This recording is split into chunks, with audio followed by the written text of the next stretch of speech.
Hello and welcome to this week's edition of the PodStation. This is Kryptonite Dragon, and I am joined by Dante Zero. Hello again. And this week we are going to be talking about gaming memories. We recently took some polling and some threads that led to quite some in-depth discussion about people's history in gaming, and so we're going to focus on that today. We'd hope to bring you a guest, and we may still have one here later in the podcast that may be joining us. That's still up in the air. But also, we're going to start off with our typical site roundup and also Dante's PSN pick of the week. And the roundup of last week's poll. We forgot that. Oh, and the roundup of last week's poll. So let's start off by talking about the site. First off, for those of you that were aware, I crashed the site yesterday for about 45 minutes. My apologies again.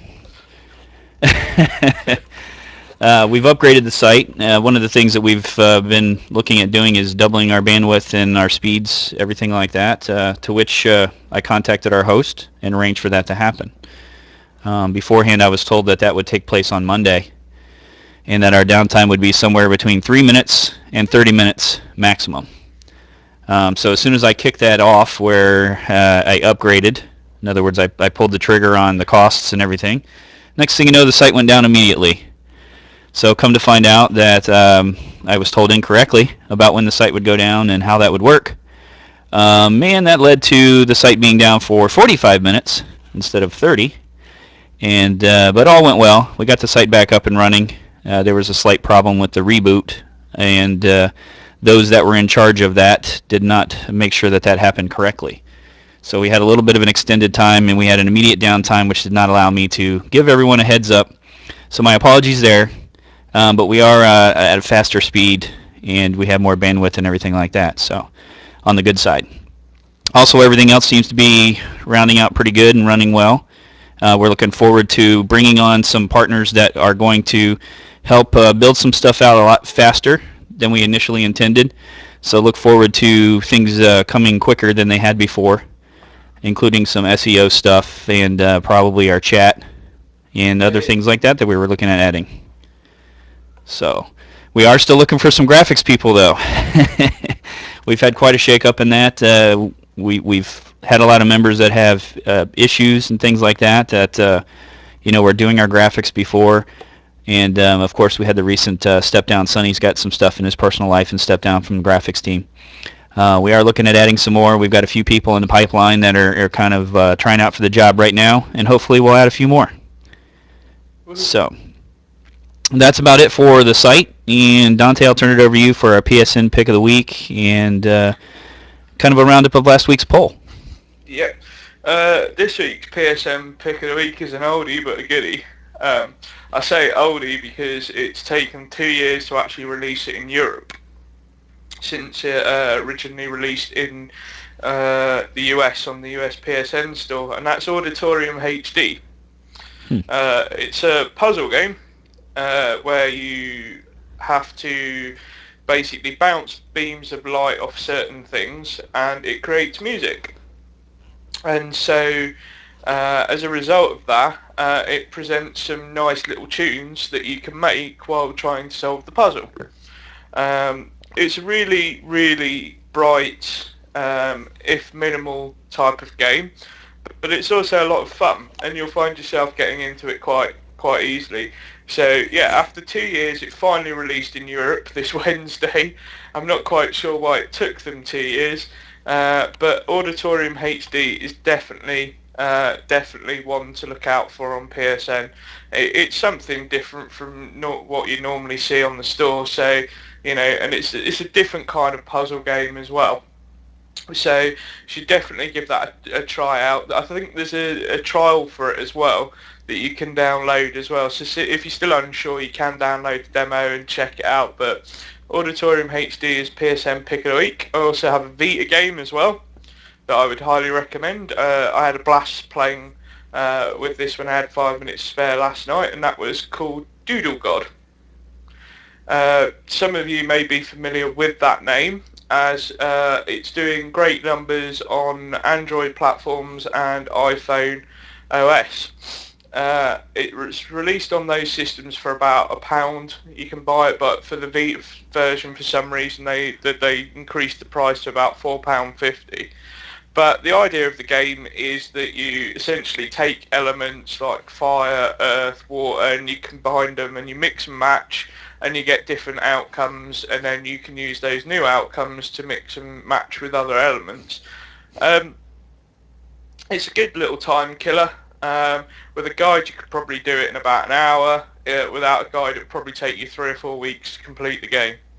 So there's no platinum trophies. There's some nice, fairly easy trophies with a guide. But regardless of that, it is a fun little game, and I'd highly recommend that for PS Vita owners as well. Cool. Sound interesting to you? Yeah, actually, I'm looking at that Machinarium, I think is how you pronounce that? Machinarium, yeah. Machinarium. I was looking at possibly getting that. It's a puzzle game. When you say the other one's a puzzle game, what kind of puzzle is involved in it? Because puzzle's pretty broad. As we know, that's a catch-all topic for a lot of different game types.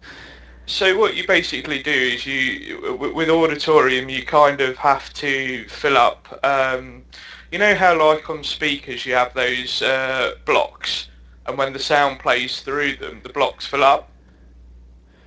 I'm just trying to think what they're called. Graphic equalizers, I think. Okay.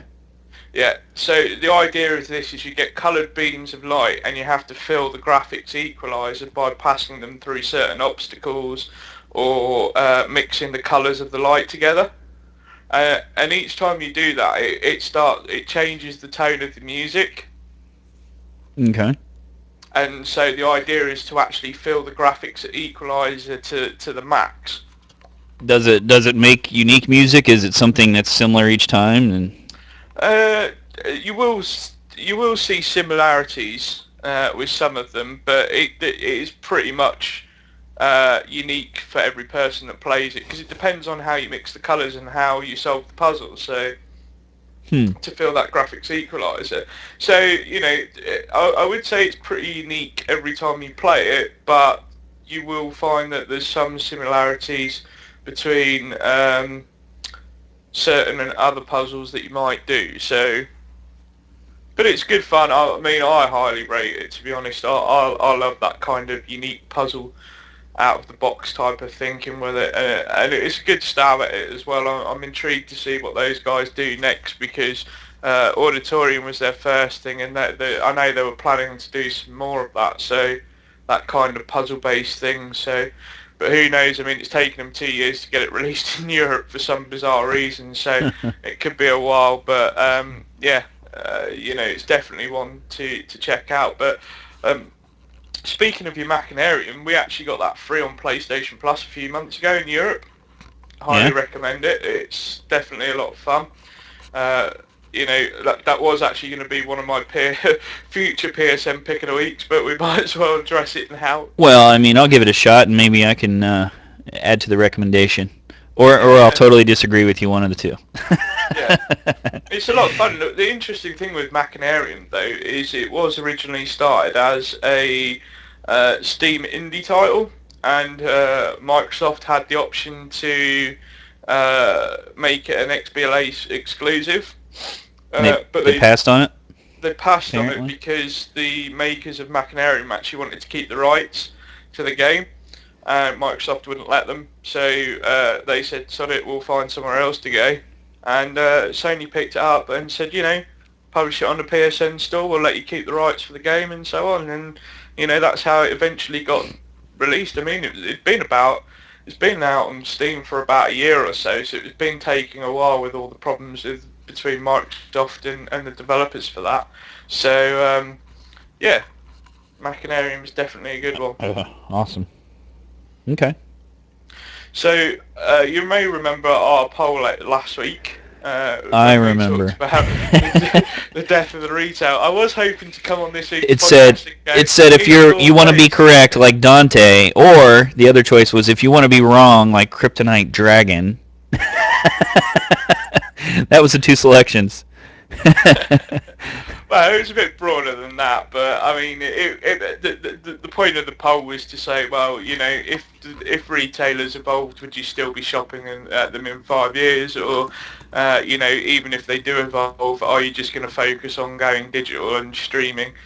Because I remember you saying last week, when I said to you outright, I said, well, are you going to be going shopping for your games in 5 years' time? And you outright flatly went, no. So, it was a nice question inspired by that. And do you know what the most amusing thing was with that? Is how up and down the poll went. Because to start off with the week, I blasted into the lead. Everybody seemed to sort of get on board with the idea. Then, we got a lot of responses within the thread, people talking, and you slowly started to creep back. Then on Friday night, you took the lead. And then, strangely enough, somebody voted again, and we ended up with a split poll, where it was 50-50. So half the people that voted decided they were with me in that respect, that retailers should evolve. And if they do, they're quite happy to go into those stores and buy stuff in 5 years' time. And the other half decided that you were right. It's all going to go online streaming and so on like that. So, it was a fun little poll to do. I don't think we'll ever answer that question of who was right and who's wrong. I mean, even with Well, the poll, we'll know who's right and who's wrong in like 5 years' time. Yeah, But as far as the poll, I see what you're saying. But yeah. But it was fun, and I'm kind of encouraged by the amount of traffic and response we had to the actual poll and the debate itself. It was great to see so many people having so many different varied opinions. I know we said this week we would try and read some of those out, but I don't think we ever anticipated the amount or the length of some of the responses. So unfortunately, without sort of overtaking the podcast with this week's podcast with last week's, we can't read some of those out. But do go and check out the thread for last week's show, and I'm sure it's one of those things that's going to continue for people to talk about. We even said last week when we were discussing about it, we could go on for days just talking about that one topic and arguing to and fro, but in the end we had to sort of call it quits for a while. But so do go check out that thread again. It's definitely made for some entertaining reading. So this week's topic, essentially this week was inspired by one of the news team's staff, IDP for Laugh. Put my teeth in. IDP for life. He started a thread, which got my brain flowing a bit, which was how do people get started in gaming, and that was a great idea, if I'm honest. And again, another thread that's seen some great response since it was posted, and so we thought it would be fitting to do that as a podcast topic. And we wanted to expand upon it a bit more as well, not just how did we start in gaming, but also, some of our fond gaming memories as well. And to sort of bring that in, we actually have a guest this week, none other than the author of that thread, IDP for Life's with us. Hey. Hey. Hello, sir. Hi. So we should probably kick this off then. KD, no offence, you're the oldest of us. I saw one of the posts that you made in the thread. So I want to hear about how you got started in gaming, KD. Oh, jeez. I saw the thing about the ColecoVision, and I've got to be honest, that was kind of a little bit before my time, so I'm intrigued about that. I want you to tell us some more about that. Okay. Well, as many of you may know, I'm in my early 40s, and so I've been involved in gaming non-stop, and that is to say I've always had some kind of gaming outlet for the last, I guess that would be 37 years now. I always round it to 35.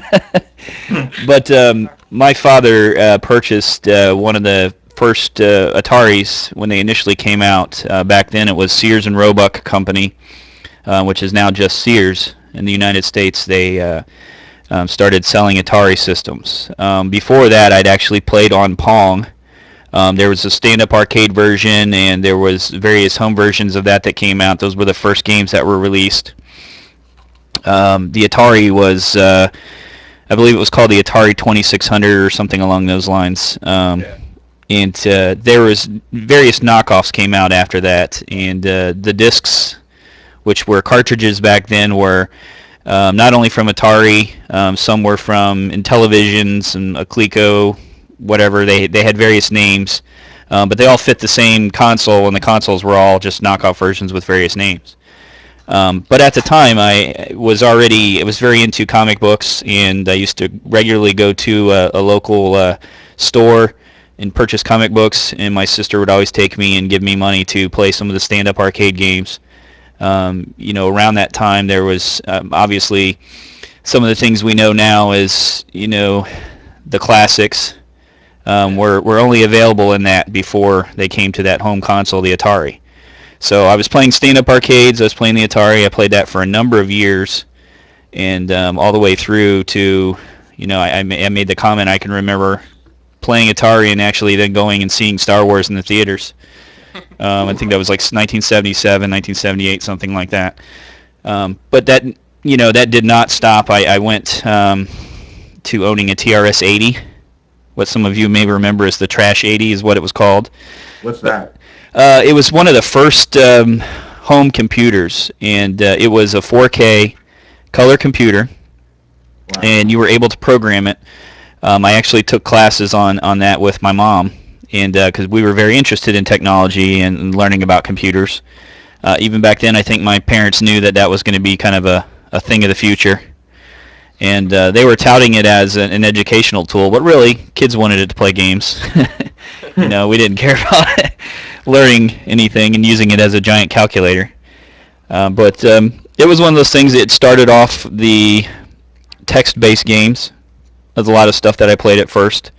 I think I can't remember the game exactly. It started with a Z. It was like Zork or one of those things. Yeah. And it was a text-based game where it was like, you would just put in head west or something along those lines. You put in like W for, to go west. And then you would make a move, and it would give you feedback. It would say, like, you've encountered a dragon or something like that. Yeah. And then you'd be like, use sword. You have been killed. Or you found a key, these kind of things. And it was, you were always constantly, you had your little scrap piece of paper out where you were drawing your little map so that you could get around, because it was always west, west, east, east, south, south, open door. Birth of the original RPG. Yeah. What was like the plot of the whole game? Well, most all of these were just, they were RPGs in the sense that you were supposed to explore and reach the end and kill, some evil dragon or something along those lines. Mm-hmm. And they were boring to me, to be honest. Those types of games were. So I didn't play too much of those on the TRS-80. And at the time, I was very big into Dungeons and Dragons.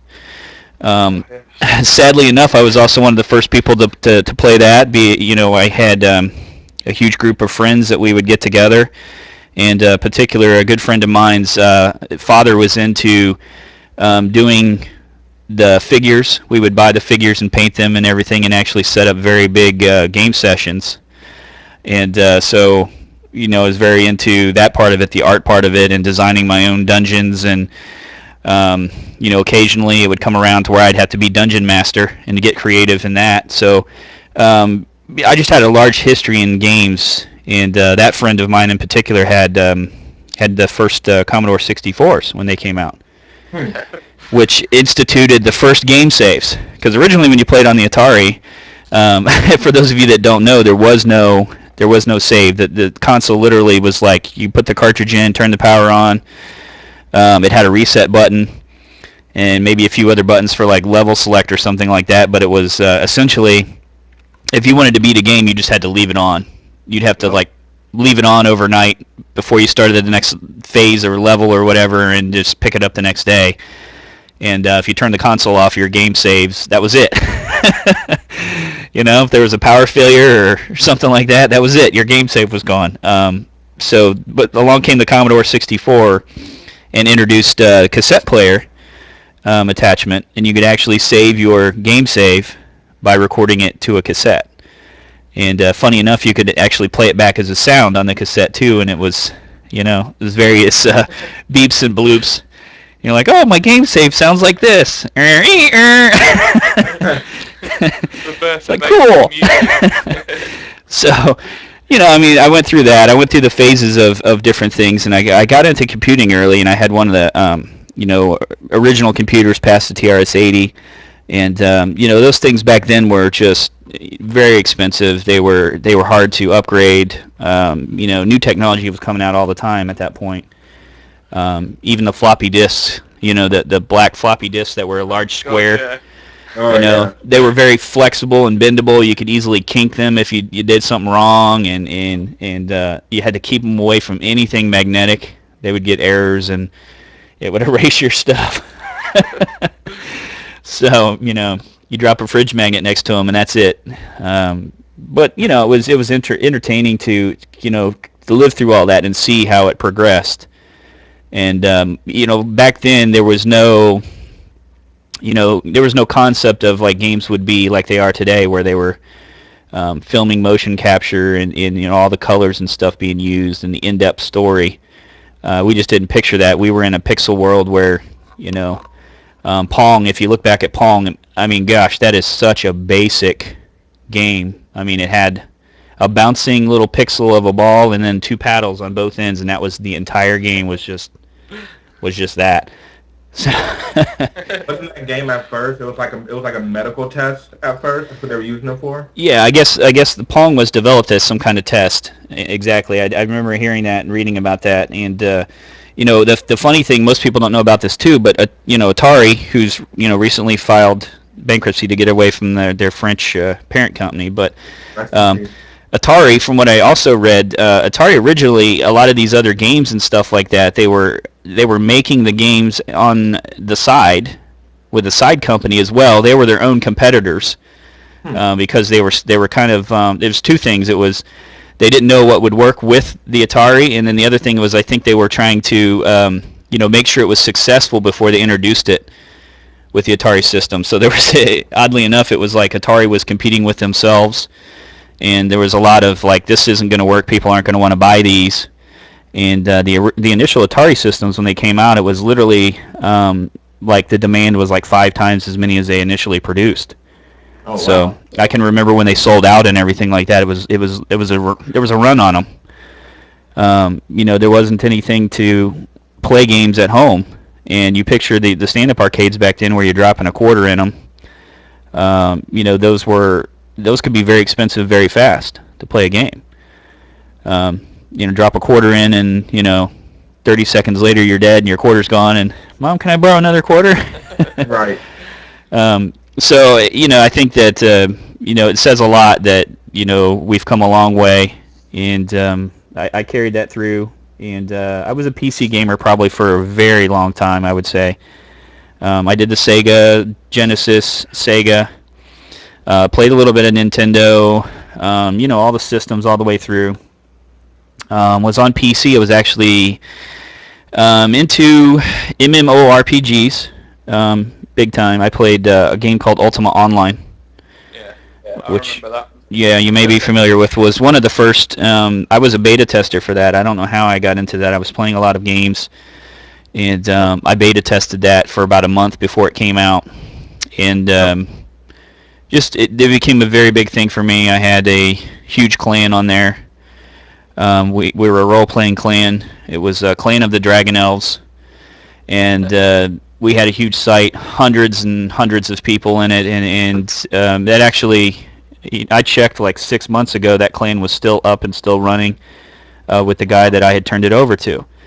And it's crazy because the scope of that, when it really took off and MMORPGs became really big, it was a game that was like nonstop. There was always something to do. There was always clan activities.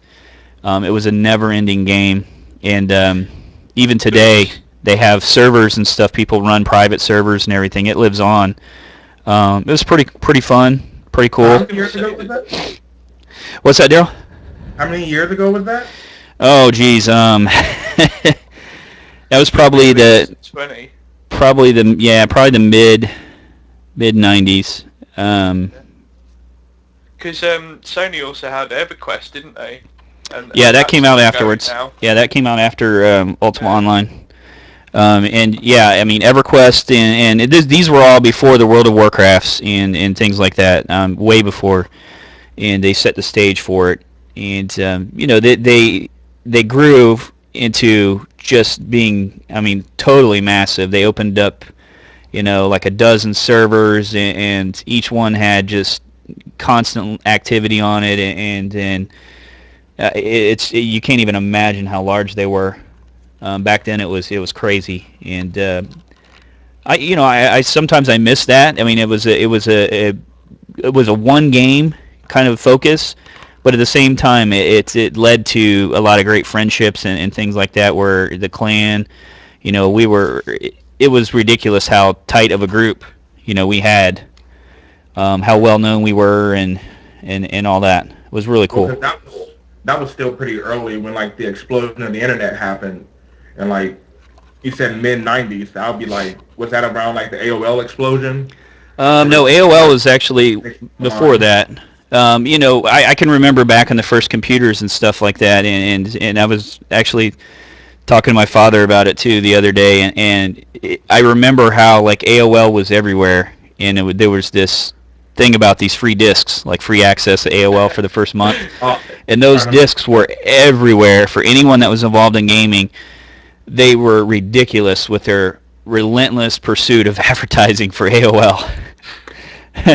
I mean, it was comical. Got them here in the UK. Well, I would get a magazine, and an AOL disc would fall out.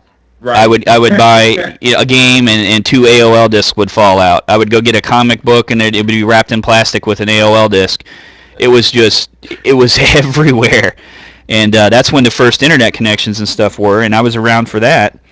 And I can remember logging on to the internet with like a 400 baud modem or whatever they were back then, and the internet consisted of simply, you know, a half a dozen bulletin boards, and that was how you would log in. You would log in. That was all there were. There weren't sites. There weren't any places that people were parking URLs or anything. It was like bulletin board addresses, and you would go there, and things were just like posted in a list, or somebody would make comments, and there would be things in the list that would be highlighted, and you could like download stuff, or click on something to read an article. You could download like an article, or you could download an image, and it was pretty pretty basic, pretty boring, and you're just kind of like, well, you know, this could lead to something, but there's not anything there. The thing that always used to annoy me about that was the sound that the modem would make when you dialed in. Yeah, it was. I figured out how to turn that off pretty quick. Yeah, for those of you that don't know, I mean, you'd have that modem down in your computer, and it would screech. That's the only way to say it, and it would be like literally like, you know, in the middle of the night or something. You're like trying to like connect, and like people are sleeping and stuff, and there's your modem, and then it would, you know, chances of yeah, and chances of disconnect were high, you know, because you have to do that, you know, every couple of minutes or something, reconnect, and you know, but I think AOL with their connection, you know, it was all that forced people to go to the internet more, to those bulletin board sites, and then they finally developed, you know, AOL developed their version of the sites and some communication software where they started doing with the instant messaging and things, and that turned probably the internet around to being more popular. And then as it became more popular, people started backfilling with content, and then you started having like universities and stuff like plugging in and putting information on there and using their computers to you know, do more elaborate calculations and things, and it just grew from there. And that came before gaming, and I think the second push, you know, when people realized you could do some stuff online with gaming, that led to these opportunities for these MMORPGs. And that's why I say the technology is just, it's going to continue to advance and go that direction where, gaming, I think news and information, like people gathering information for college or for a business. And then thirdly, I think the other important thing, we all got to recognize this on the internet, is porn. But those three things drive the internet: porn, information, and gaming. I think you actually said it.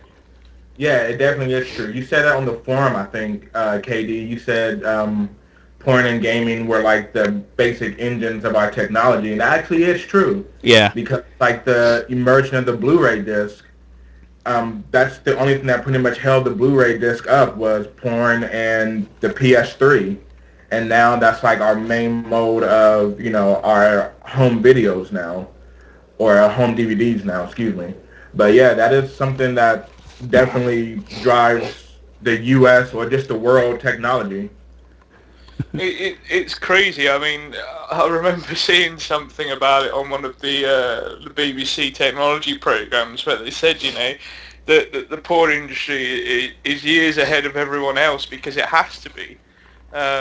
In terms of driving the technology forward, before 3D sort of started pushing again, there was already 3D porn.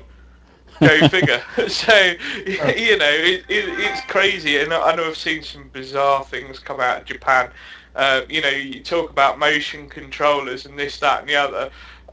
But some of that stuff's been around for a while, especially in the eastern region's porn industry. So, yeah, it'd be interesting to see what else comes as a result of that. But you're absolutely right. Porn has such an effect on technology. It's crazy when you look. It's almost comical to think about it, but it's so true. It's unreal. Yeah, and the other thing, this relates to the streaming again, because when video stores and stuff go out, that's another place to buy porn. So now you've got where that market is clearly only online or available through shopping online, and that's another thing where I say that you can see where gaming takes that same direction as videos and stuff did. And even now the porn industry, I think they're fighting with copyright stuff and everything like that, because the other thing that's real evident about the internet is that it's difficult to go backwards and try to put protections in place or to compete against somebody that's copying your stuff off and giving it away for free. And these are all areas that, like, it even relates to when I was younger. Those bulletin board sites, there wasn't any age check, and there were porn sites that popped up, porn bulletin board places that, me as a 10-year-old, I could get on there and download whatever, and there's nobody to check it. There's no anything. And if mom was to pick up the phone and hear, she doesn't know. Oh, he's downloading a naughty image. She couldn't tell that. It would. It's going to continue to be a troublesome thing, and I think the internet, as vast as it is both dangerous and innovative all at the same time. So crazy. So I was just going to say we should move on a little bit and get Daryl's IDP for Life's starting gaming, some of his fond memories as well with gaming that he grew up with. So go ahead, buddy. Yeah, I do have a quick question, I guess, for both of you. Like, sure. How old were you when the ESRB became what it is today? Because that didn't happen until, I think, Mortal Kombat. Well, let me start by saying that Mortal Kombat. It's kind of funny that you say that. Like, I had access to a Mortal Kombat stand-up arcade machine. I want to say that was probably like 1992, 1993, somewhere around there. It was early 90s, and I was managing a video store. I used to manage a store that worked with VHS tapes, if you can remember that technology. Yeah. Yep. But the front of it had the Mortal Kombat machine, and literally it was one of those things I could play it as much as I wanted to. I had the keys to it. We owned it. I could open it up and just flick a switch and put credits on there, and so I played the heck out of it. Honestly, I did. But at the same time, as good as I could get having unlimited plays, there was a kid that would always come in the store and have to, put his quarters and stuff in there. And this kid was like 9 or 10 years old and was just absolutely phenomenal at Mortal Kombat. Now, the reason I bring up that story is, the ESRB and stuff, obviously for sales of games, they wanted to control that. But at the same time, you had games like that in a stand-up arcade that were, bloody, gory, whatever, and violence and all these other things, and there wasn't any kind of rating system ever placed on those. Mm-hmm. But to make a long story short, I don't think that I ever encountered buying any game or anything like that, or even with letting my kids buy games where they were ever actually asked their age or checked or anything, even after the ESRB came out and they were supposed to start asking people and not selling to certain ages. So that's interesting, especially for you and I, 'cause we're like from the same area. Yeah. And I remember, well, I'll get into that when I get into my gaming story, but yeah, that's pretty interesting. Yeah, I don't know that. I'm just not a real big fan of the idea that video games need some kind of special policing. As much as I think that it's a parent's responsibility to make those decisions, and then I think just like our discussion with the internet, I'm not naive enough to believe that my kids can be blocked from getting internet porn, watching violent videos. There's videos out there of people getting killed and all this other kinds of stuff, and the violence and the porn and everything like that is just so ingrained on the internet that you'd have to be a fool to think that there's some kind of protection in place that's going to prevent you as a parent from having to worry about that on your own. So, From my stance, I can't really relate because we didn't have the ERSB. We had the PEGI ratings and the BBFC rating system, and here in the UK, it's not really been too much of an issue, if I'm honest. Even now, the BBFC and PEGI is still evolving to try and catch up with some of the rest of the world in that respect. Are they more harsh over there? Are they more harsh with like not selling games to youngsters and stuff? Do they check and? They're a bit more relaxed about it, to be honest. But I think they are trying to push it forward through. The problem is obviously, and this would be the same anywhere that you go, is that you can have rules that say don't sell games to age-rated games to minors, but retailers still will. And how easy is it for a kid to go and grab an adult and say, "Will you buy this game for me?"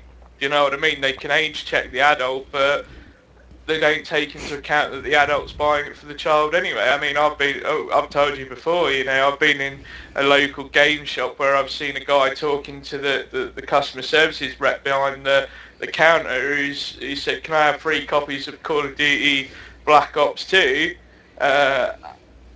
One of those is for me, the other 2 are for the kids." Now, if I was the person working behind there and I knew that information, I would say, well, no, I'm sorry, I'm not going to sell it to you. That's just irresponsible parenting in some respect. But, I don't know. To be honest with you, this is going to be a topic for a complete whole show to address, because you and I have had many conversations about the rights and wrong of whether certain kids should be playing certain games. And I think you do have to put it in some context in that respect, because, as we say, looking at our gaming stories, back when we were kids, we didn't have to worry too much about playing games on, violent video games online and all the trash talk that came with it and so on. But now that the world's evolved, it's so easy to do so much damage from an anonymous point of view. It's something that, while on the surface, you could just shrug it off, going, well, is it any different from what we had in our day? But at the same time, it presents a lot more problems that we didn't have to encounter back in our day, in the golden age of gaming, I guess. So I think we should keep that for another show. Well, the thing here is it's different all around the world, and I don't see that there's I mean, Squill's telling me he was turned down for Grand Theft Auto San Andreas, and I think more of what I've seen in terms of reaction in the United States has been things like games being pulled from a big retailer like Walmart after a large number of complaints, or you have like, you know, Rockstar got in trouble and Hillary Clinton was out there touting that video games were bad and everything, and it was all as a result of the hot coffee mod, which wasn't available in the game. You know, we start getting back to things that people were finding on the internet or altering on the internet, and it all comes around again to it's the internet and it's not really video games. Video games have, you know, as much as they are violent and bloody and all that other stuff, they're still cartoony, and you can turn on the news and see somebody getting their freaking head blown off. Or, you know, I like to point to, you know, Europe and stuff. You guys probably have a lot more of this because I can certainly remember watching Benny Hill and things where there's naked or topless women running around. You know, that kind of stuff on our normal television channels was not allowed in the United States.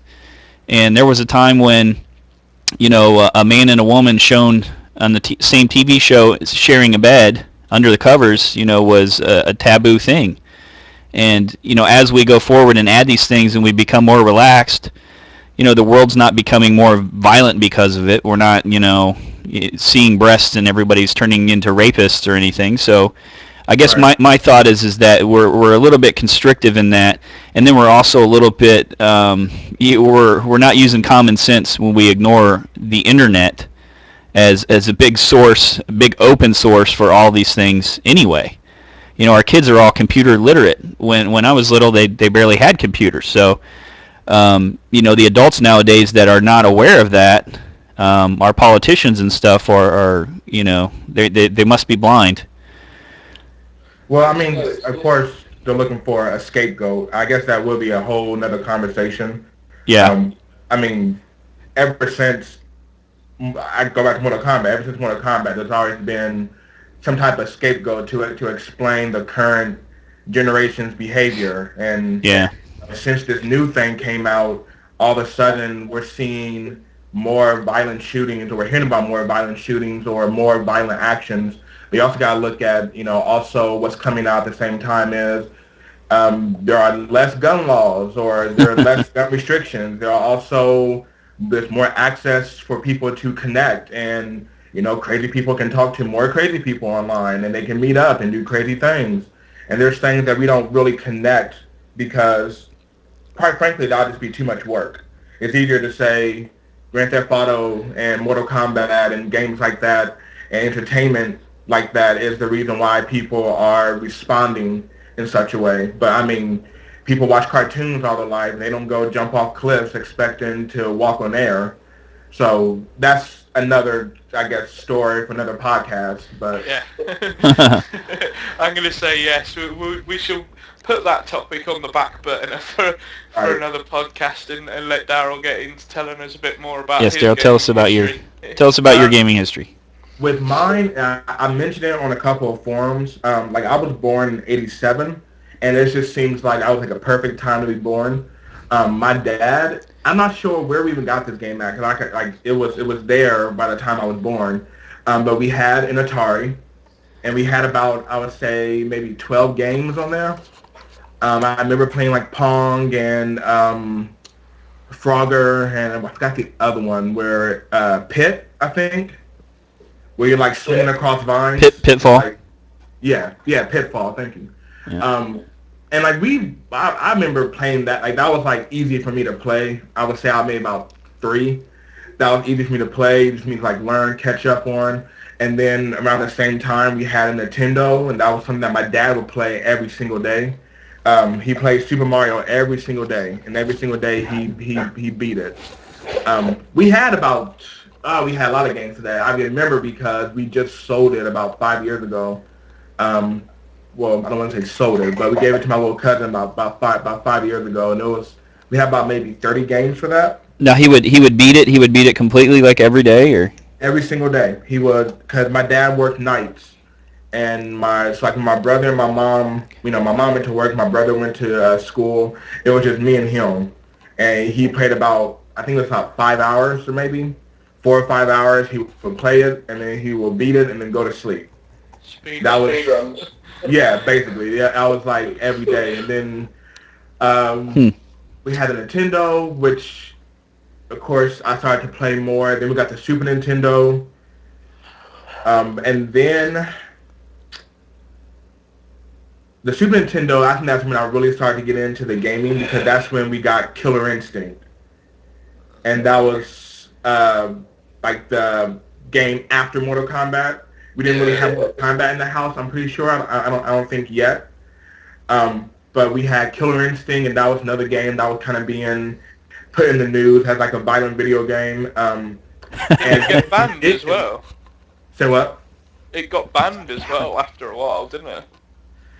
It didn't. What the Super Nintendo did was instead of like banning the game altogether, they just colored the blood differently. Oh Like yeah. like the blood for every character, whether it was on Killer Instinct or Mortal Kombat, it was like green or blue. If I remember. Yeah. And that was something where I think that did kind of like change the tide because my dad was the one who was like, no, we're not. No, I want to play Mortal Kombat the way that Mortal Kombat is to be played. He'd take us to Go-Kart Land. It's some freaky, weird place that Katie, I don't know if you know about it.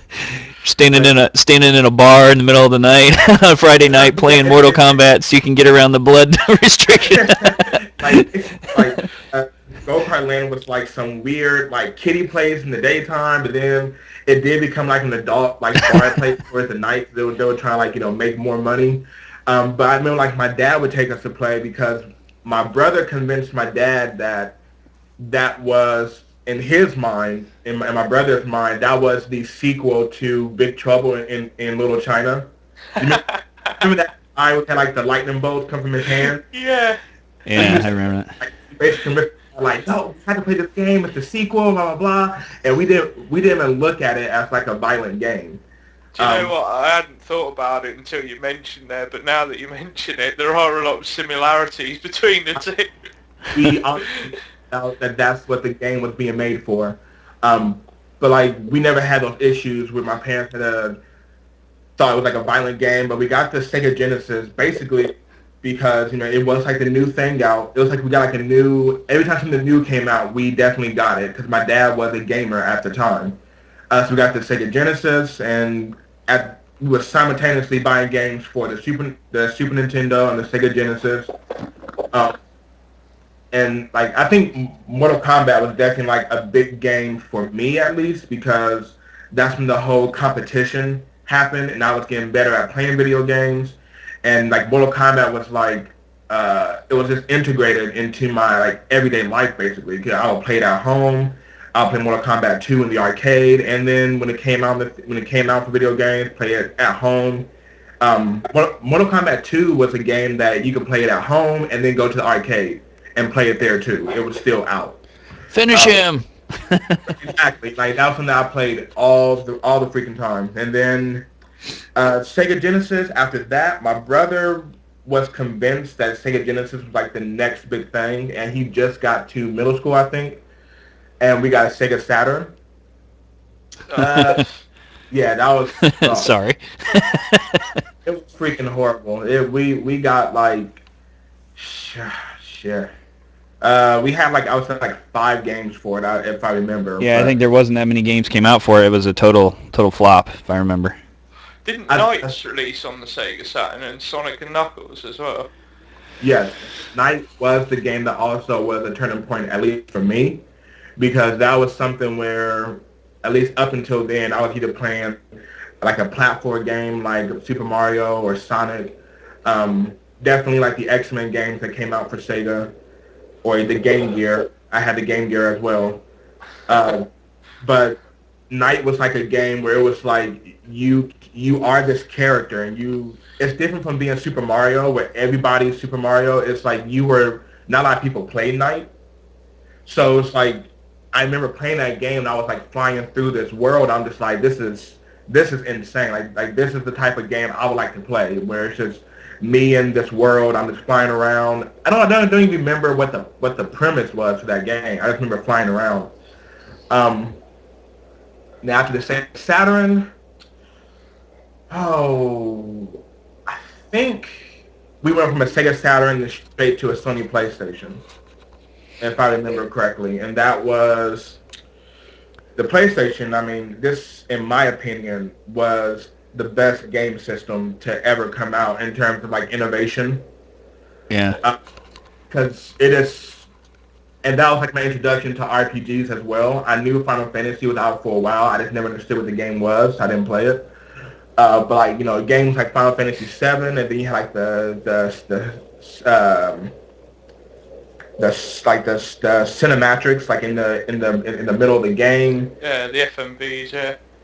Right, like that's what the gaming for me is like. It's a whole new level, and that's when I was starting to like request games more for my own personal use, not just games that me and my brother could play together. And then after, and at least from my point of view, that was the first time I was able to save my game. Yeah. And like I can save my game at a save point, a checkpoint, and walk away. It wasn't like Sonic where I hit those little rings or those little whatever those things were called. And if I die, that's like my checkpoint. I can literally turn the game off, walk away, do whatever I want, and then come back. Well, you may originally remember some of the games instituted codes where you had to write down these elaborate codes to put in later. Konami code. Yeah. And those were kind of intermittent on the game saves, and that was kind of weird. You always had like sheets of paper sitting around. You're like, what the hell is this for? Speaking of that, like even when what was it called? The Game Genie. Yeah, the Game Genie. Or Sega, and you can put like that's how you put the codes in for all your games. We used to go to like Kroger's or like Rite Aid. Get the book. We would go to the magazine section. Just write it. And then throw the magazine back, and then and then hop in the car. Like, but like Sony PlayStation and of course PlayStation 2 and the PlayStation 3. But I mean, I think because when I was born, like I was born right at the time of all this innovation of technology. I remember like the internet becoming a thing. Where I remember you said there was something about bulletin boards. I do remember that briefly of just like getting onto the internet. I forgot I must have been very young, like 8, 9, getting onto the internet, and then there's nothing really there. It's just people commenting on the previous post of someone else. But I mean, I feel like my gaming history in terms of where it is now is I've been pretty lucky to be around when the next big thing is coming out. So I think that's pretty much it. I mean, that's how. So you think the turnaround was the PS1? See, I think the PS2 was the turnaround for me. I think that's where I started to feel that console gaming turned into something real, because before that, when you're dealing with a PC game, one of the things that always struck me, and I think this is largely why PC gaming is dead, is you're always having to have the latest operating system and upgrade your video graphics card. And then like with the PS2, I really took to that because you're able to just stick a disc in and go, and there's not, I mean, that had happened before with games, but like you said, they didn't have true saves, they didn't have games where you could play with other people very easily, all that, and it took off really with me for the PS2. How about you, Dante? What would you say was the system that, led you to believe that gaming had come to a new age and a new time where you could really dive into it? I'm going to go with Darryl on this PS1. PS1? I think that was the system, and I think, and I'll cover this in a minute with my gaming history, I think that was a system that not only showed people what the potential they could do, but you could see where it would kick on with, especially with, I don't know if you know, in the back in the day of the PS1, they had these, what they call Net Euros kits, where you could buy like a kit and you could actually learn how to program on the console. Oh, remember and that. you could get them directly from Sony as well. they were a lot more expensive than the original machine itself because they were essentially like consumer-friendly dev kits. And I think when I finally saw them sort of come to market, I realised, this is going to be a big thing. This is going to inspire people. I mean, I too was also around for the birth of the internet. I should say the birth of the modern internet.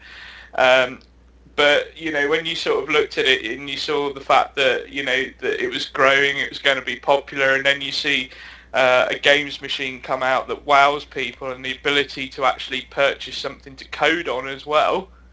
You couple those two things, and I think it was inevitable that we're going to push on forward from that. So yeah, I'm going to go with Daryl on that. I really think PS1 was really the sort of that watershed moment where it was kind of like, this is now going to be the future.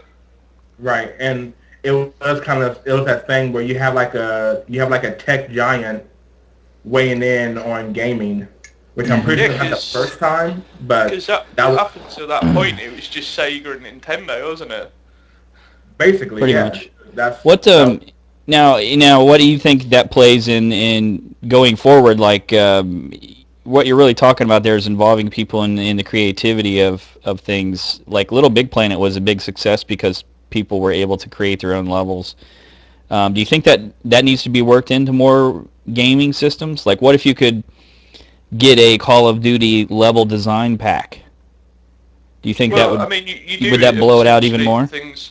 Well, there's certain games that encourage that, as you mentioned, Little Big Planet. I love Little Big Planet myself, but the problem I find with it is it doesn't keep me engrossed. If you look at some of the levels that people have really got behind and really spent a lot of time programming, Media Molecule sell it on the basis that it's simple to create your own beasts, as it were, in terms of levels, and with Little Big Planet 2 mini games. And they sell it on the premise that it's a simple process, but actually it sort of backfires, because through the simplicity of it, you then get into more complicated stuff, and then it stops being simple. So I don't know. There's still some issues to be addressed there, but there are games that do have those sorts of functionality you mentioned there. You say about Call of Duty having a map programming tool in it. Unreal Tournament 3, which launched on PlayStation, it had the ability to create maps on your PC and then download them directly to your PS3 through the Oh, cool. in-game I didn't even know menu. about that. Far Cry 2 and Far Cry 3 both have map editors. well, Wow. I So, think go on. um okay, I'm sorry, thank you. That is something with Katie asks, like that's something that also kind of ties into like the future of gaming in terms of streaming and digital.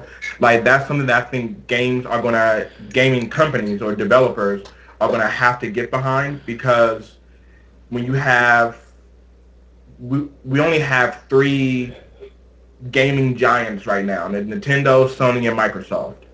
And you look at Sony, and they're trying to incorporate things like Little Big Planet, I don't know if you know this, Infamous 2. You can make your own levels as well, Yeah. and have other people play it through the PSN.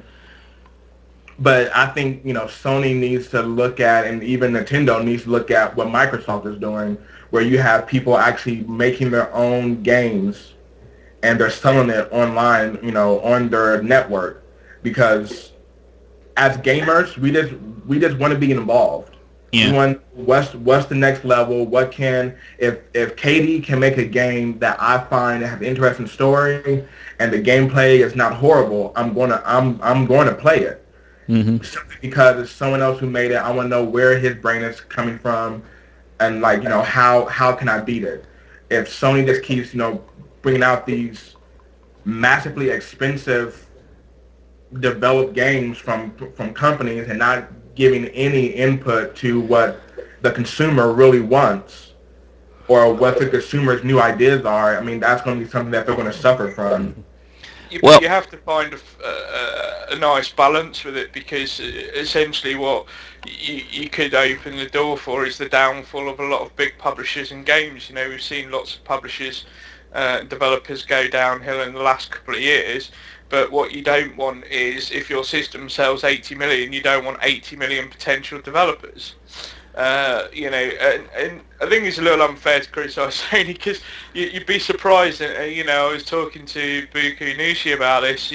How many one-man bands are actually out there releasing stuff for PSN as well. I mean, XBLA has it tends to tout, that it's encouraging wannabe developers easy access, but what do they lose in return? They lose the rights to their games and so on. There's so many strict conditions around XBLA that Well, there's no doubt it's causing Sony's more friendlier. problems. Sony's friendlier in that way. I think what we're really hitting on is, if you look back at the history of games, what keeps you going back to a title or playing a title for the long run. And then, I look at it like you had to keep your game system on before to beat the game. They didn't have, an end result. They didn't have trophies.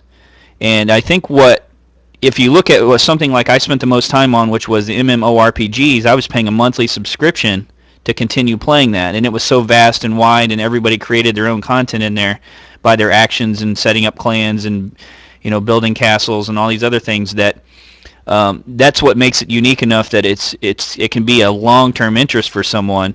And if they can get that out of games now, you could see, if you had a Call of Duty with level packs, and they were able to charge subscriptions for you to see the best level packs that were created all around the world, I think you would see something that would be a long-term profit for them, keep people interested in the game for a long time. But as you say, Dante, it could be detrimental to the smaller publishers, because now those people aren't moving from game to game to game every other month because they beat it or finished it, completed all the trophies, etc. Yeah, so there is a fine balance, and in regards to what you're saying, Katie, I have more thoughts on that, but we kind of already said what we're going to do for next week's podcast.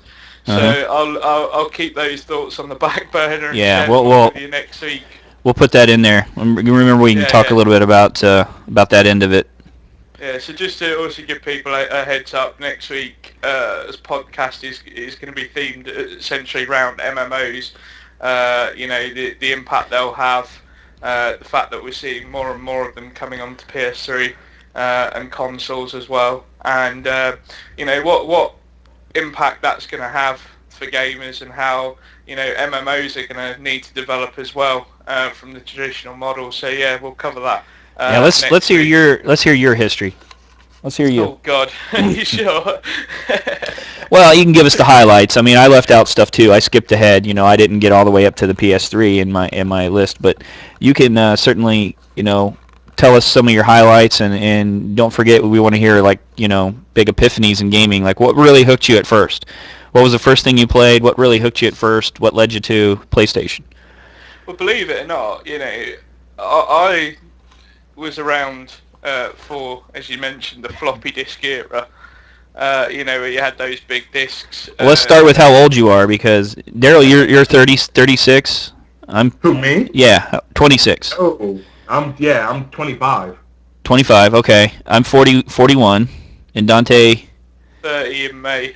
30. So you got we got the full gambit here. Yeah. 20, 30, 40. Nice crossover, but when I would have been sort of started getting into gaming and probably around about the time that Daryl was born. So we had these computers at our primary school, the BBC Micro systems that run the big floppy disks, and that was probably my first experience with games as a kid. One of the games we used to play on that, I think it was called Pod, and it was like a spelling game, and you had to type pod runs, and you'd have this little animation pop up on the screen of him running, or pod eats, and you'd see him eat a cake or something like that. So yeah, that was probably my first ever experience of gaming as a kid with that, and then it sort of kicked on from there. My dad was my dad still is very much a techie kind of guy, and he was all into computers. So we had things like the ZX Spectrum, as you mentioned, with the cassettes, My dad was quite fond of that, and we played some of the games on that. I can't remember off the top of my head some of those games, but those were the sort of very pixelated type ones. He had all sorts of things on there like E.T., Superman, God knows what else. But as you say, they came on cassettes, which was always fun because if you wanted to like restart the game or whatever, you had to rewind them manually. Oh. So there was that. We had the Commodore 64. My dad was fond of that, and the Amiga 500 was where I really started to get into games a bit more so than I'd spend time after school on those, and there's a ton of games that I remember playing on the Amiga 500, things like Sid Meier's Pirates and stuff like that.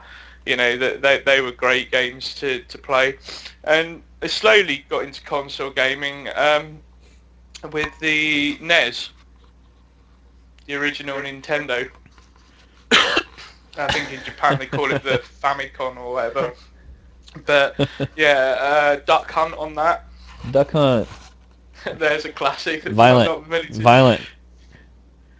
Yeah, it was pretty violent if you think about it, shooting the ducks. But I think that was cool, and we've seen some of the transition in modern day gaming with things like motion controls. It's weird how Nintendo sort of had the light gun game nailed down at that point in in such a new time for gaming, really. And as Squirrel just mentioned, that one of the funniest things is always that dog that used to go and fetch the ducks for you. Yeah.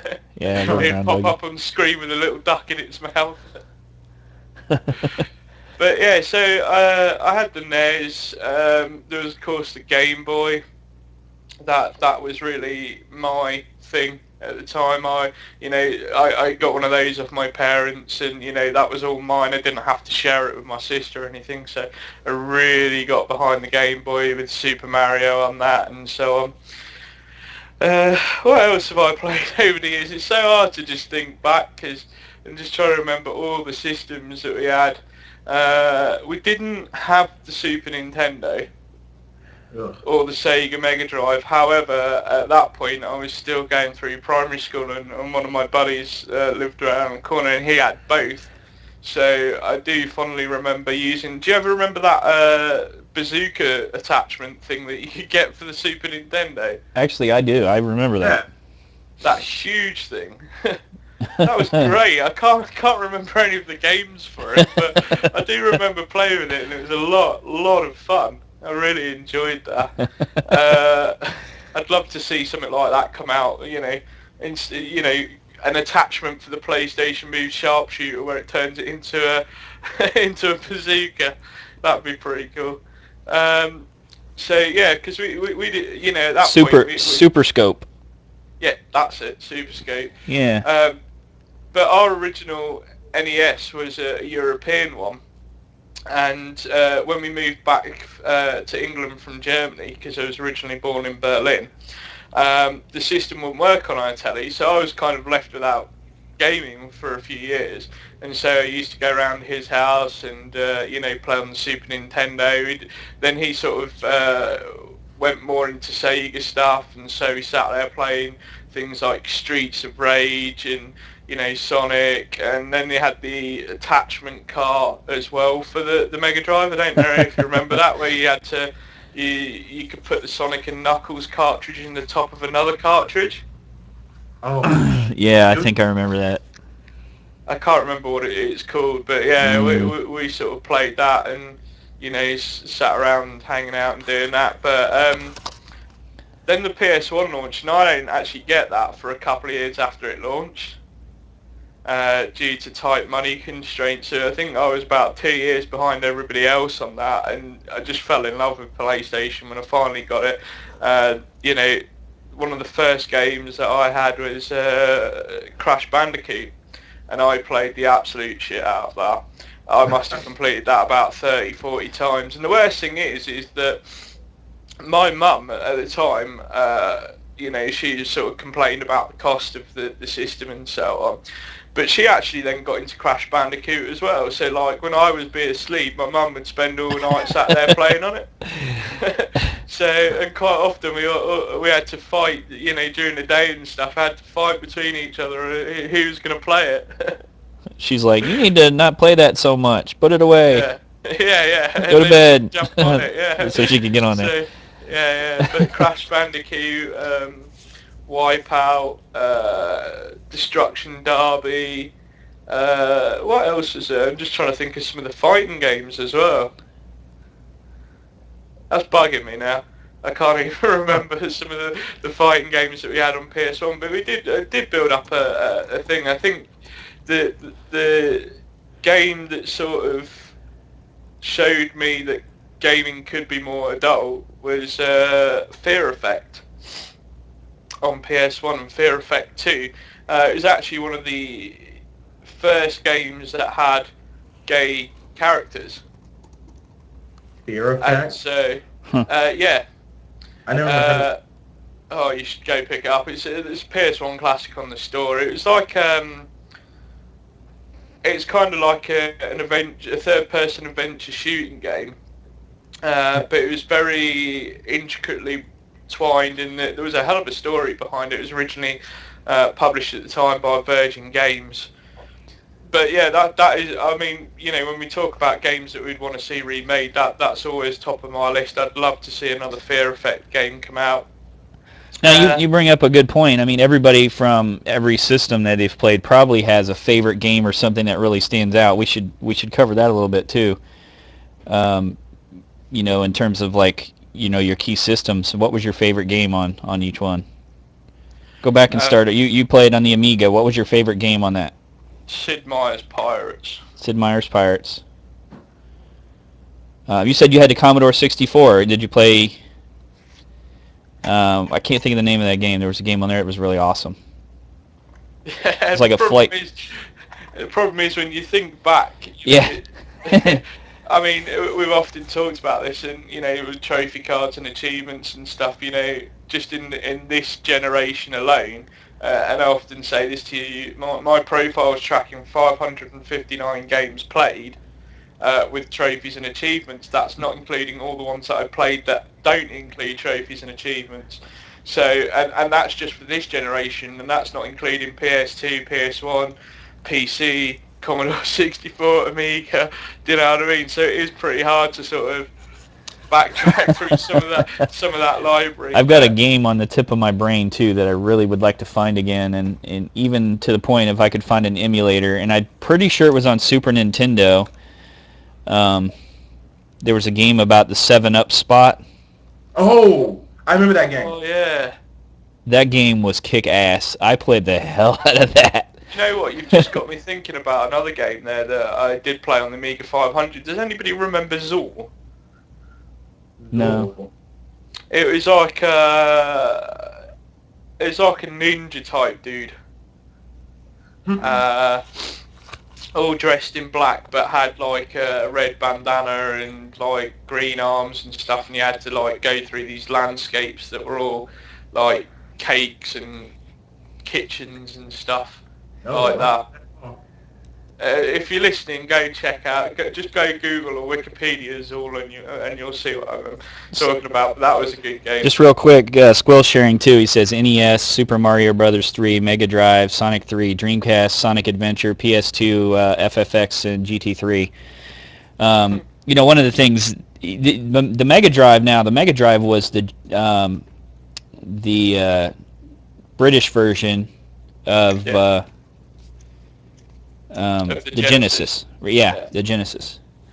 Because I remember there was trophies for like a Sega Mega Drive collection. Yeah. And it was titled Sega Genesis or something for the United States, and you could play the same game, both versions, and duplicate the trophies on that.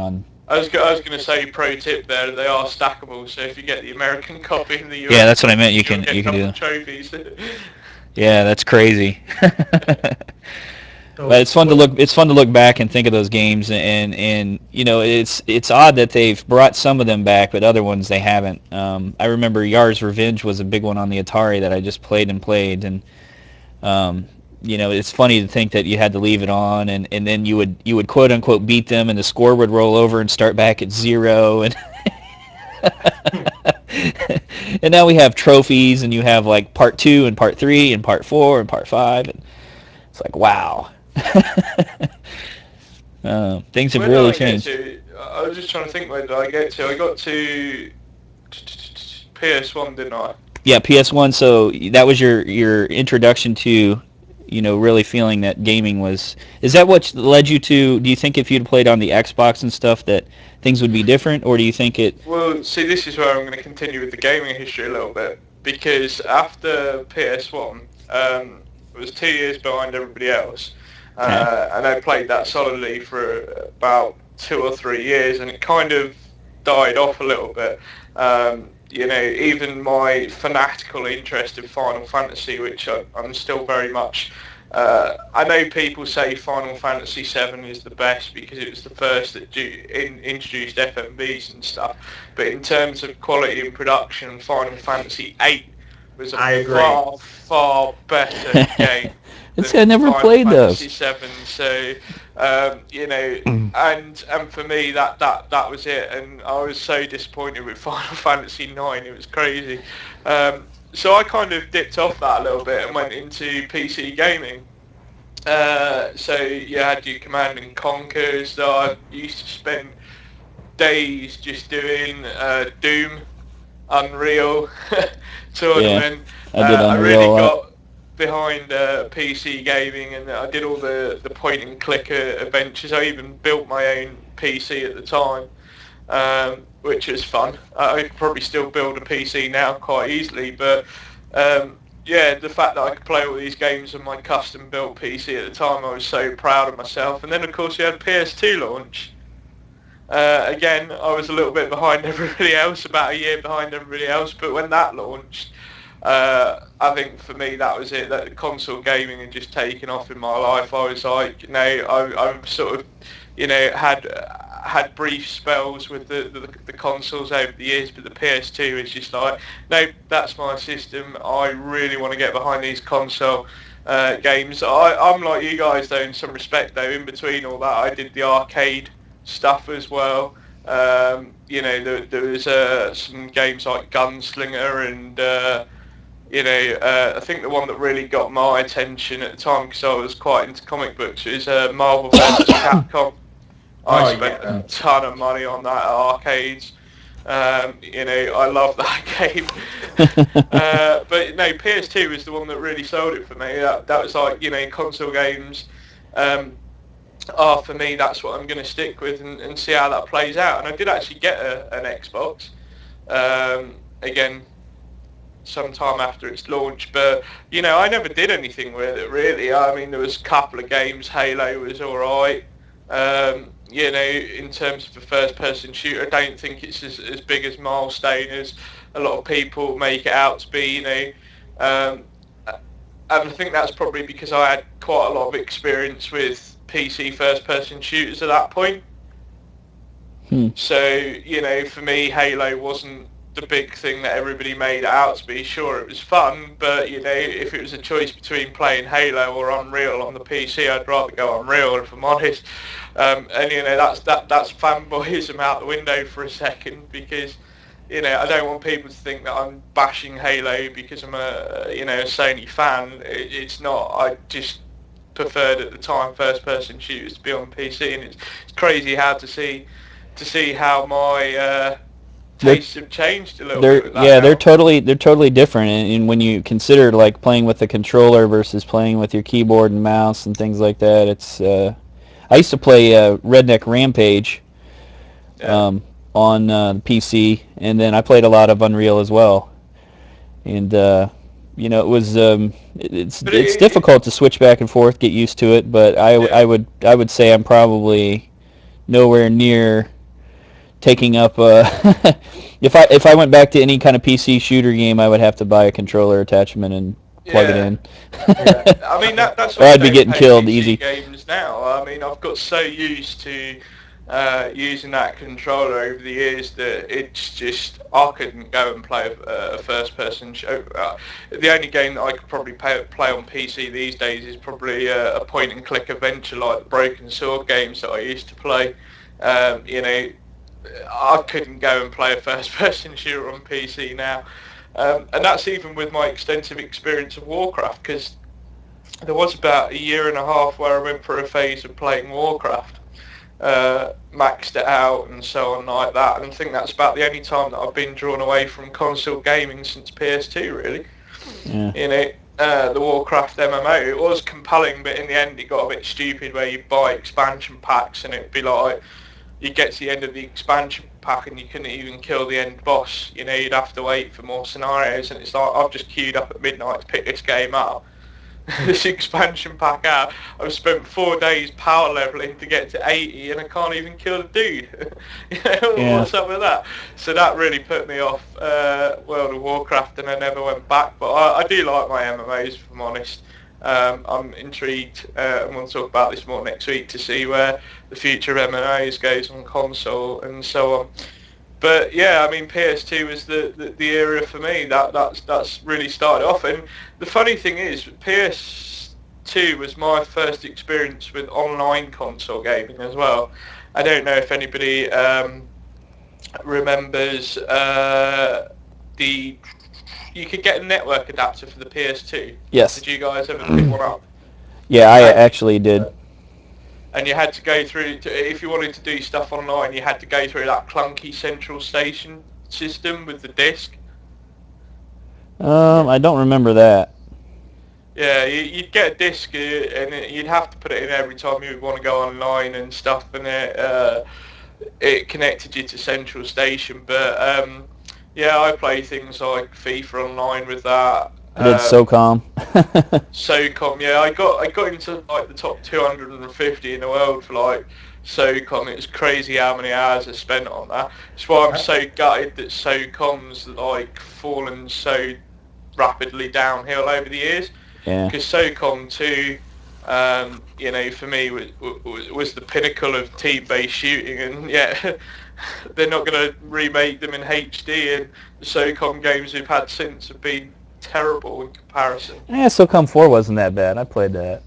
It is just terrible But that compared to one the other online ones. only one was all hacked up, and that's a shame. Yeah. I do have Confrontation, I think it was. a question, since we are all, PlayStation 3 owners, PlayStation 2 or 1 owners. Do you think the fact that you were able to keep your PS1 games when the PS2 came out, and also, your PS1 and PS2 games, the PS3 came out, was a major factor? Because that's what it was for me. I wanted to get the PS2 because I could still play my PS1 games on there, plus the new games.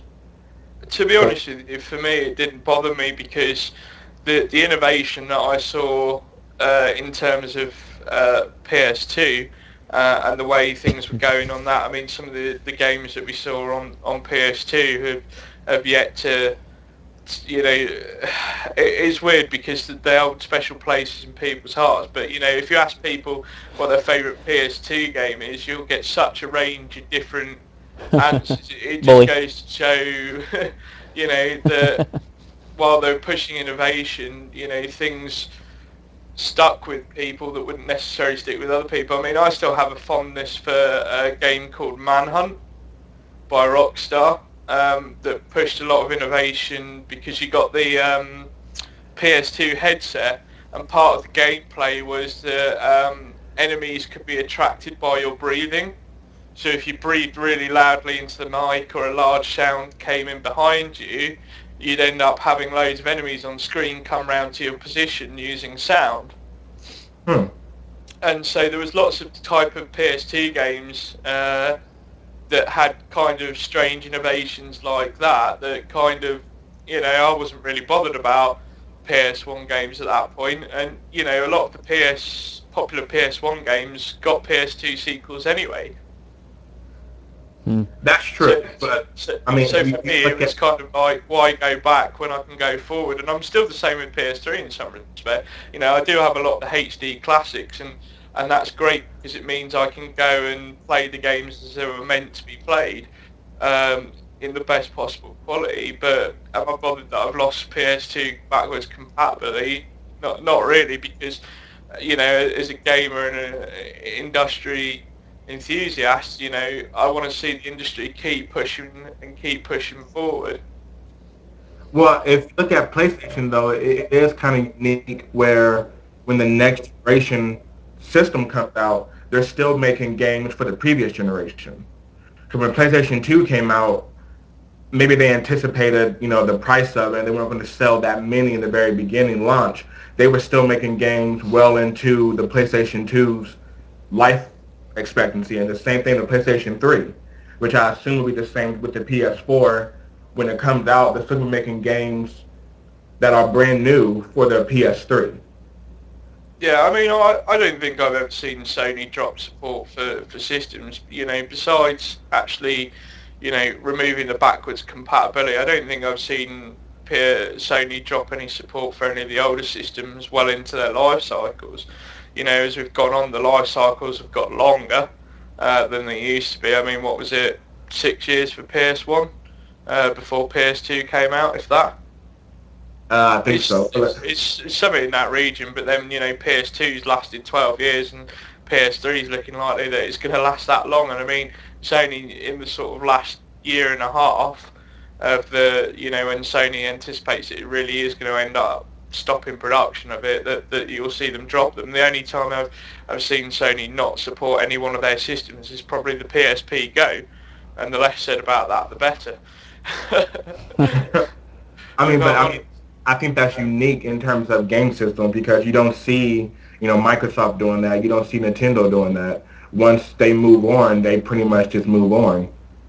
Yeah, So well, that's I don't me. know. I think It was something like when I got the PS2 and the PS3. Cause my PS3 is backwards compatible, and like I play pretty much all my games I still have, on my PS3, whether the PS2 games, or PS1 games. Yeah, I mean, me and KD have spoken about this before, and we were kind of like, I think the outcome of that last conversation was, well, if it really is an issue for you, I mean, how much does it cost to go and pick up one of these older systems? We're not, with some of the systems that we've mentioned, like the Atari 2600 and stuff, those kinds of systems you'd expect to see in a museum, because they really are collector's items, and they should be looked after and remembered as fondly as they should be, but. You can still pick up PS1s and PS2s pretty much cheap wherever you go. So, I mean, if you really are looking for that old school kick, and to hark back to it, you're talking, what, $10, $20 for each system, and, the games aren't particularly expensive either, and this harks back to what KD was saying about the evolution of the internet. It's so easy to just go on eBay and buy the old school games for a couple of pounds at most. It's backwards compatibility isn't even really an issue anymore. It's good to see that though that Sony does recognise it with digital versions of the games, and in some respects they've increased that even further, making it available. So the PlayStation Mobile project, where you can access your PS1 games on different devices such as your mobile phone and so on. I don't think Sony are the only people that realise that they do need to have their past somewhere involved in what they do now and going forward. In some respects, Nintendo haven't been known for necessarily supporting previous platforms, but they have done so more with the Wii and the Wii U. So, Nintendo is starting to cut on onto that, and Microsoft is so new that they haven't really got I guess, such a iconic place to really tap into anyway. What are before we get too really sidetracked, what are some of the other ones that you were thinking about reading, Dante, in terms of people's gaming history? Did you pick out some unique ones in there? Yeah, talk amongst yourself for a minute, because I need to bring this up on my phone. Oh, go ahead. All right. Well, I guess I didn't mention the games that stood out on PS1, 2, and 3 for me. Which did you, KD? I don't know. I mentioned like looking back. I think console games. I would say like let me see, the Atari Yard's Revenge was one of my favorites. Stand-up arcade cabinets. Galaga, believe it or not, was one of mine that I really liked. That's a cool one for you. I remember that. And I really loved that game. Pac-Man. Yeah, I played a lot of Pac-Man at a local pizza place, but it was a dual-person sit-down version. It was pretty cool. I don't know if you've seen those, the table games. Yeah. I played Pac-Man a lot at that point, and let me see, going through. Wish I could remember that 7-Up game. I think that was Super Nintendo. I I'd think it really, was I'd really Xbox forgot that I One. played a lot of Super Nintendo. I'd really blocked that out of my head, but I guess I did. You know, it was funny. I almost forgot to mention it. When I was working at that video game store, we actually rented consoles where you could rent a console for a Oh weekend yeah, or something like that is that. thing. And so I did try a lot of other consoles and everything. And I remember whatever that, if it was on Nintendo or Super Nintendo, I can't remember, but I played a lot of that game, Cool Dot or Cool Spot. Cool Yeah. spot. Yeah, just came to me. I really love that game for some reason. And PC, Ultima Online definitely. Redneck Rampage is another one that really stands out. PS2, I liked Bully. Never really played the PS1, really. And Squill was just saying Cool Spot to me at the exact same time. Um, Commodore 64, I can't remember. There was like a flight combat game. Dante, does that ring a bell of any sort? Elite. No, I know there was a space one called Elite, which it wasn't a. and I Elite don't. Frontier Elite 2, which I got into. Where you had to like fly to different ports around space, and it was all wireframe graphics and stuff. I can't remember. I don't know. It Well, almost seems while like it you was a combat game of like a flight while you remember, I'm just flight going to nature. read out some of Go ahead. these things. So we'll start with 50 quid. He gives a shout out to Pac-Man. I'll just read what it says here. That He didn't like Galaga, if I remember. yeah, he's not a big Gallagher fan, Boo. particularly because he wasn't any good at it. But he did enjoy playing things like Pac-Man and Mrs. Pac-Man. And he said he also spent a ton of quarters on playing things like that. Ninja Sub mentioned some good games that we haven't even touched upon really. And a system that we haven't really touched upon, which is the N64, because that again, coming back to my gaming history, I did also have one of them at some point through my gaming career, and some of the games that he mentions here I remember quite fondly as well. I think that's probably the last time I actually really enjoyed anything that Nintendo did, and that's Star Fox 64, Mario 64, Donkey Kong, Donkey Kong. Ocarina of Time, Majora's Mask. I was never a big Zelda fan myself. I do remember Yoshi's Story, Banjo-Kazooie. Yeah. There's one game that he didn't mention there, and in terms of the N64, and how can we forget it? GoldenEye. Absolutely. Yeah. What about what was Donkey Kong Country? Does that sound familiar? Yes. What system was that on? Was that the N64? I think that was the N64. Yeah, and I think it was on NES as well, Super Nintendo as well. Oh, Squill says Ace. That sounds familiar. Was there a game called Ace? It was a flight game, like a combat. Ace Combat.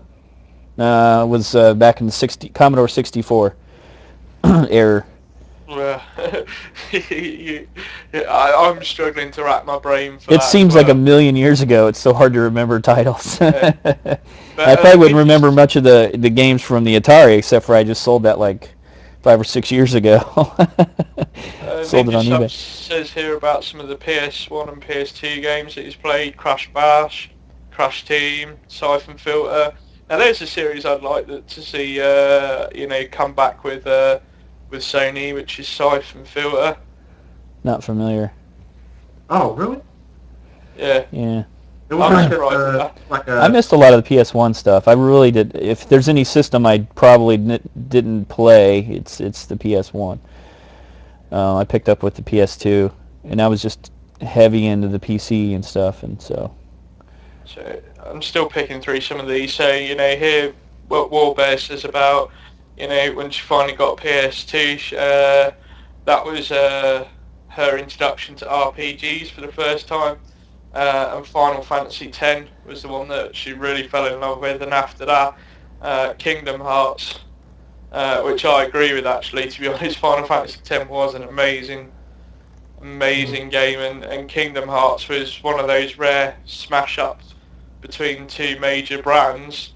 I don't think anybody thought it was any good, but when it did come out into the hands of gamers, Kingdom Hearts was amazing. I'm just surprised that we haven't seen too much more on it. Hopefully, Disney and Square Enix will get back to doing another full console version, with the release of Kingdom Hearts 1.5 HD Remix. Hmm. There you go, Stargate, mentions Metroid on the Nintendo Game Boy. Okay. There's a classic. What else we got here? Oh, we Ion, had one of those too. We had a Game he Boy. talks about the VIC-20 back in the 80s, and he played a game called Jupiter Lander. So he started off. Squill mentions the NES here with Super Mario Bros. 3, which was awesome. I do agree with that. It's amazing. Again, I'm glad to see this has cropped up as well, because I don't think too many people are familiar with this, but the Dreamcast had some amazing games when that was going. Squill mentions here both Sonic Adventure 1 and 2 games. They were great. Also things like Power Stone. I absolutely love Power Stone when that came out. I'd like to see that be remade. Gold Star is in the same age bracket as you, KD, with playing Pong on on the Atari. Mm-hmm. Demon D. Pong. Harris mentions about the Commodore Amiga as well. Commodore Amiga time. Who else we got here? We got Onyx. He mentions about the SNES with games like Turtles in Time and Street Fighter Alpha 2, Super Mario World. Things like Streets of Rage, Golden Axe, Kid Chameleon on Sega Genesis. There's some really fascinating ones. There has been a there. lot of game systems and a lot of games. That's clear. Yeah. I wonder if we're getting to the point though where technology is getting so up there that I mentioned this to you before, Dante. It'll be very hard for like a new system to kind of come into the play and be competitive against the Sony, Xbox, Nintendo, triple threat. Well, there was an interesting article which I'll put in the weekly update later on tonight, but it was to do with looking at the way that the games industry is with consoles at the moment, and the way it's kind of split into two tiers, because on the top tier you've got your Sony, Microsoft and Nintendo with the premium consoles, but with the announcement of things like the Ouya, the Steam box, and some other things, it's like there's a second tier of consoles coming. Yeah, it's like the Steam box is probably Steam's one of the things keeping PC gaming alive. It's kind of getting revitalized a little bit from that because PC gaming started going in so many different directions with the requirements for the system and everything, and that really has just hurt them. And then the online cheating, it's so easy with people being hooked with a computer or running their own, mods and their own servers. Yeah, but PC gaming turned into a mess, and they really need something to pull it back. I don't know, PC gaming, we've talked about this before, and we've said I think the age of having a home computer will eventually disappear. In some way, shape or form, it'll disappear, and it'll be replaced with a box where you stream in, and you just have to buy the odd attachments to it. We've seen technologically advances where, the hard grunt graphics work, is done at the server end, and then it's just beamed to your thing with things like OnLive and Gaikai. Yeah. So you don't even need a high-tech box to do it. But I do worry about some of these second-tier systems, as they say, like the Ouya and the Steam box, and I can't remember what the other one is. I think it's something from Razer. And I do wonder if people will look at the costs of those and get on board with them, not realising that they're not going to be the greatest possible quality they could be. Yeah, or they do like a subscription. It's really cheap monthly, and it's easier for Yeah, people to yeah. jump on board. Yeah. That would happen though. So, but it is interesting to see that instead of, We'll find out. I mean, even in this gen, we still see cheap knockoffs in foreign countries of these systems, and they don't do huge numbers.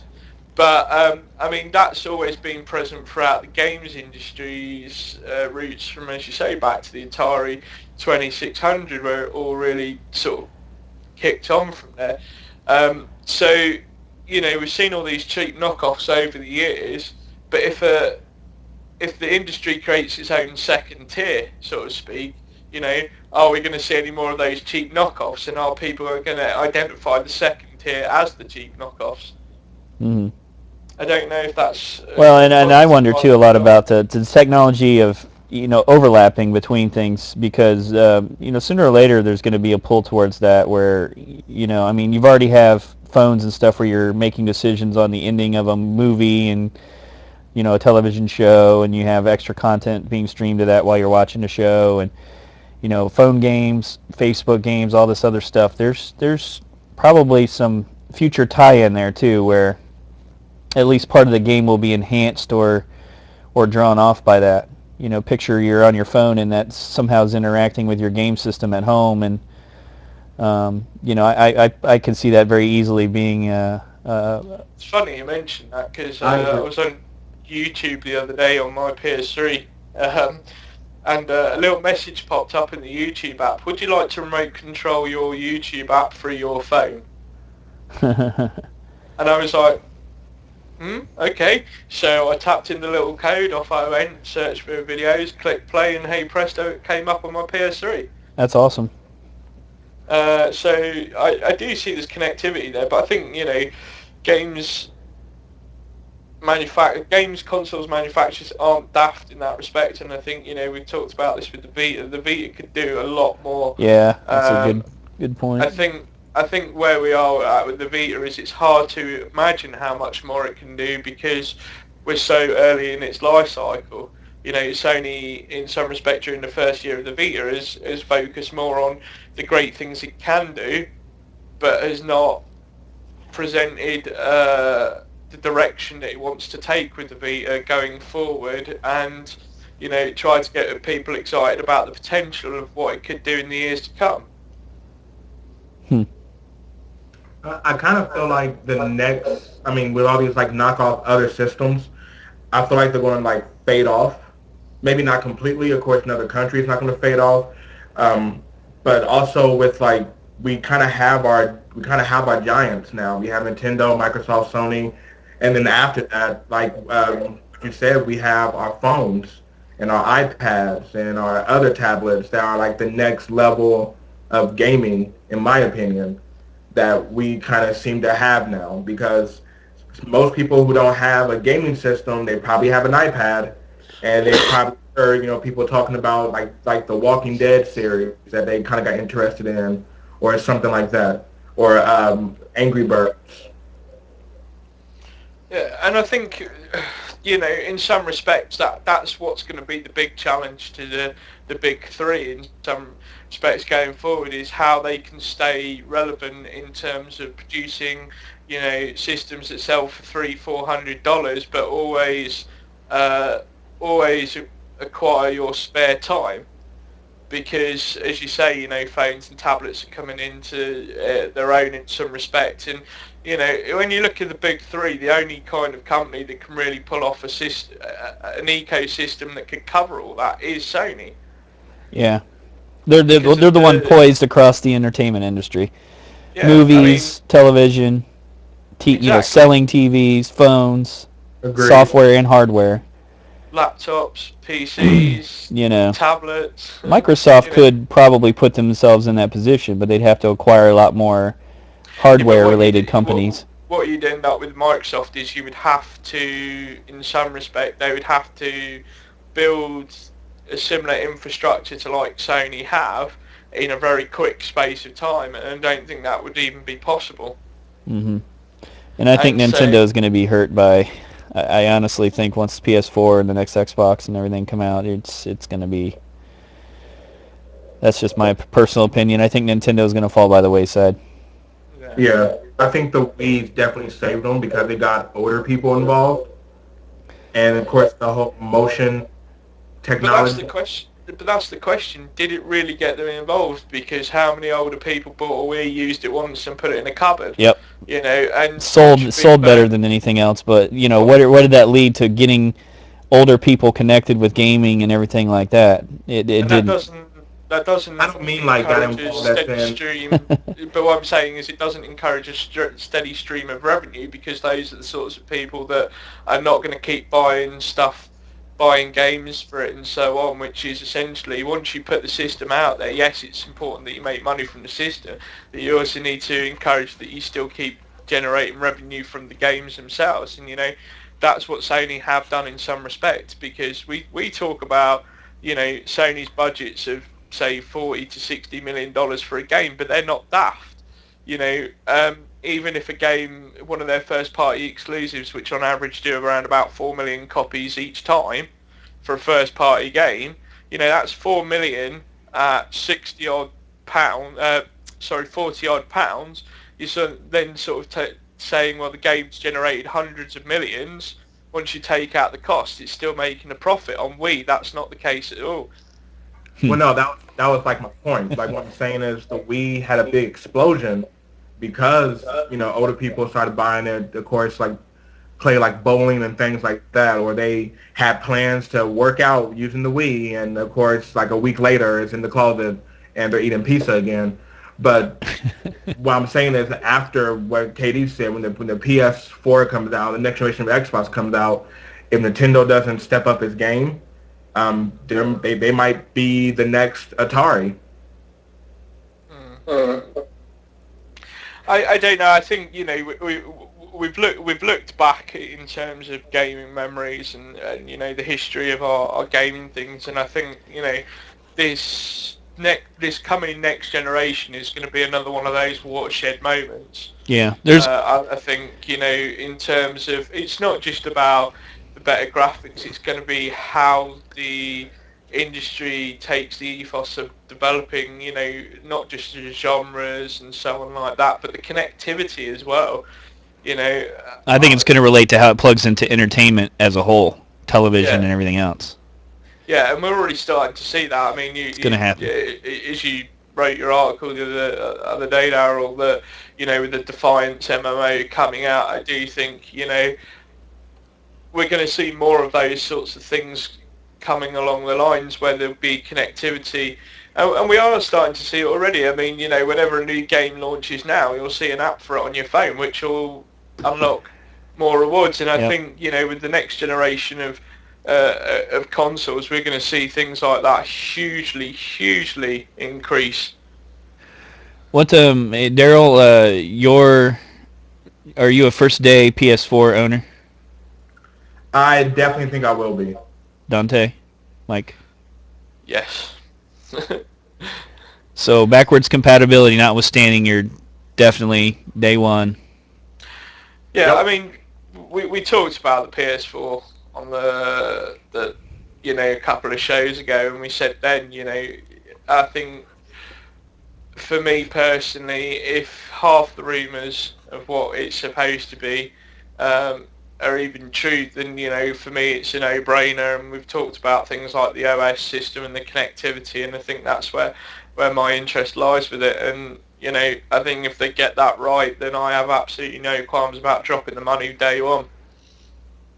I think as weird as it may sound, but I said this on like one of the forum posts. Like now that I can afford it, I want to be a part of that experience. When day one it comes out, I'm playing it, and I'm talking to, the few people that I may know who also went out day one to buy it. I want to be a part of that experience of the launch. Mm. Yeah, it's going to be a lot of fun when that comes. But as I say, I think it will definitely be a watershed moment. And although we're sort of praising the PS4 potentially a little bit, I think the other side of it is that you do have to look at that when we talk about the watershed, it may not necessarily be a watershed for the good. We could see one of the big three actually disappear as a result of the next generation. So Interesting. it'll be interesting. It'll be a watershed for how the landscape of the gaming industry has changed up to this point and where it's going to go for the next 10 years, because that's what we're essentially looking at. Even though we talk about PS3's 10-year life cycle, a lot of this stuff is still pretty much taking cues from the PS1 and PS2 days, and the other systems for the last 15, 20 years, it's been taking cues from that. So, when this next gen comes, this will be the moment we sort of sit and watch and go, well, so that's where the industry is going to be going for the next 20 years. Yeah, no doubt it's going to be awesome. I mean, I just showed up from the future, delivered myself a PS4. It's pretty neat. And I built a time machine out of a PS5, and so it's looking pretty cool. That's my favorite callback with DeLorean. All but steel. yeah, it'll be interesting to see how it all plans out. And I've actually enjoyed this podcast, listening to some people's like your guys' experiences. It's weird how while we've all had different things, there's a lot of things we still had the same. Yeah, that's true. And that's coming from different corners of the world, which and is strange. it pointed out how vast gaming is. Yeah. I didn't realize, just talking with it, you really had to think about it a little bit before it really hit me, but there has been so many games, and even myself, it's so hard to remember all the games I've played. It's crazy now when I think about it. When it's kind of all laid out there, it's like, wow, I've played on a lot of systems, I've played a lot of games, I've seen a lot of things change, and they just keep getting better. I would have never thought, though, back in the late 70s, I would have never thought the games would have got to the point that they are now. It's very impressive. And just thinking another 20 or 30, like, wow.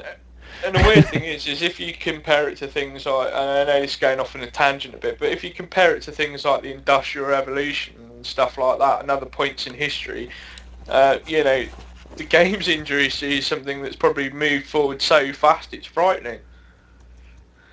Yeah.